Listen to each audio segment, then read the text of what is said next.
तो आगे कंटिन्यू करते हुए, तो अब जब मेरा डिलीवरी हुआ, 4 दिन में हॉस्पिटल में मैं भर्ती थी। ठीक है, मेरा मेरे बेटे को कुछ प्रॉब्लम हो गया था जिसकी वजह से उसको आईसीयू में डाला गया था, तो वो दूसरे हॉस्पिटल में था।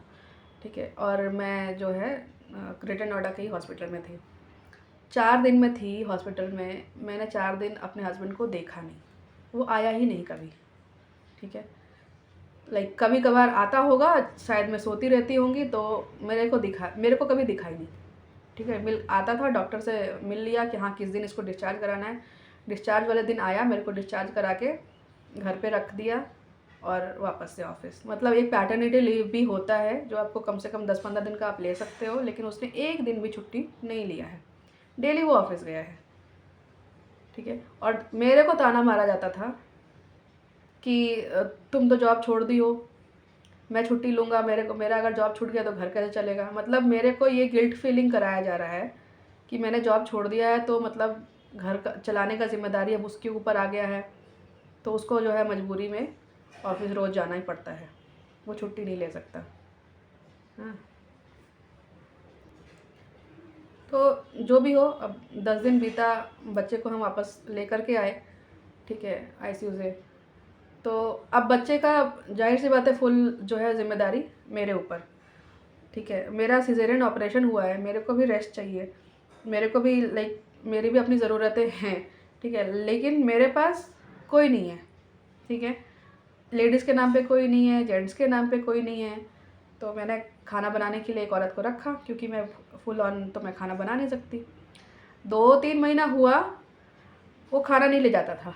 ठीक है, तो मैंने पूछा भाई आप खाना क्यों नहीं लेके जाते हो, मैंने खाना बनाने के लिए रखी हुई है और पैसे भी तो वो ले रही है। अब उसका बनाया हुआ लाइक पूरा खाना तो मैं खाती नहीं हूँ, क्योंकि मेरे को उस समय बहुत लाइट वेट खाना, दलिया वगैरह ही खाती थी मैं, दलिया खिचड़ी, कोई बहुत हैवी खाना तो मैं खा नहीं रही हूँ। तो कहता है कि नहीं, तुम्हारे हाथ का बनाया हुआ खाना ही मुझे अच्छा लगता है, मुझे किसी और औरत का हाथ का बनाया हुआ खाना नहीं अच्छा लगता है। ठीक है, अब खाना बनाने के ऊपर भी मेरे को गिल्ट फीलिंग दिया जा रहा है। ठीक है, तुम क्यों रखी हो, तुम ठीक तो हो गई हो, खड़ी तो हो पा रही हो, खाना बना सकती हो तो बना दो। मात्र 3-4 महीना हुआ था, मैंने खाना बनाने वाली फिर हटा दी। ठीक है, तो उसको मतलब पैसा जहाँ भी खर्च हो रहा है, अगर मैं खर्च कर रही हूँ कहीं पे, तो वो उसको बर्दाश्त नहीं है, क्योंकि मैं कमा नहीं रही हूँ तो मैं खर्च भी नहीं कर सकती। ये उसका लॉजिक था। ठीक है, और सेम चीज़ अब बच्चे पे भी आता था। तुम बच्चे के लिए क्यों इतना खरीदती हो, बच्चे तो बड़ा हो जाता है, खिलौना क्यों खरीदती हो, कल को ये करेगा, कल को वो करेगा, बिगड़ जाएगा, पता नहीं फलाना ढिमकाना। मैंने मतलब मेरा एक बच्चा है, मैं उसको खिलौना भी खरीद के ना दूँ। हाँ, दुनिया भर का नियम कानून जितना पैसे से रिलेटेड होता है सब मेरे ऊपर एप्लीकेबल है और मेरे बच्चे पे एप्लीकेबल है।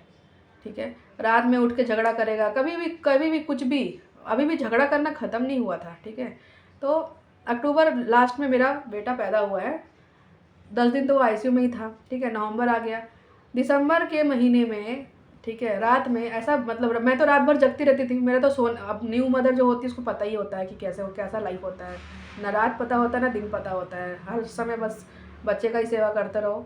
ठीक है, हर 1-2 घंटे में उसको दूध पिलाओ, फिर उसका डाइपर चेंज करो, फिर ये करो। अब वो तो कुछ करेगा नहीं। ठीक है, सारा जिम्मेदारी तो सारा तो हेडेक जैसे मैंने ही अपने सर पे लिया है। मेरे को ही शौक था माँ बनने का, मेरे को ही शौक था जॉब छोड़ने का, सारा चीज़ मेरा ही था। ठीक है, चलो जी वो भी मैंने किया। ठीक है, अब दिसंबर के मतलब मिड दिसंबर में आधी रात में, रात के 11 बजे, ठीक है, झगड़ा हुआ। और ऐसा मतलब झगड़ा उसका फिर से उसके अंदर वो मतलब टॉक्सिसिटी इतना भरा हुआ है मेरे लिए, इतना हेटरेट भरा हुआ है मेरे लिए, कि मेरे को घर से निकाल दिया फिर से बाहर। ठीक है, अब रात के 11 बजे, सिजेरियन ऑपरेशन वाला शरीर है मेरा, एक तो पहले ही मैं थकी रहती हूँ, मेरे को नींद नहीं है, मेरे को प्रॉपर खाने को समझ नहीं आता कि मैं क्या खाऊँ क्या नहीं खाऊँ, क्योंकि कोई होता है तो बताता है ना। एक होता है भाई पंजीरी बनता है, जो है लोग होते हैं, औरतें होती हैं तो भाई कुछ ध्यान देती हैं कि भाई ये खाने से ताकत आती है, वो खाने से मेरे को कुछ समझ में थोड़ी आ रहा है, मेरे को कोई बताने वाला थोड़ी है।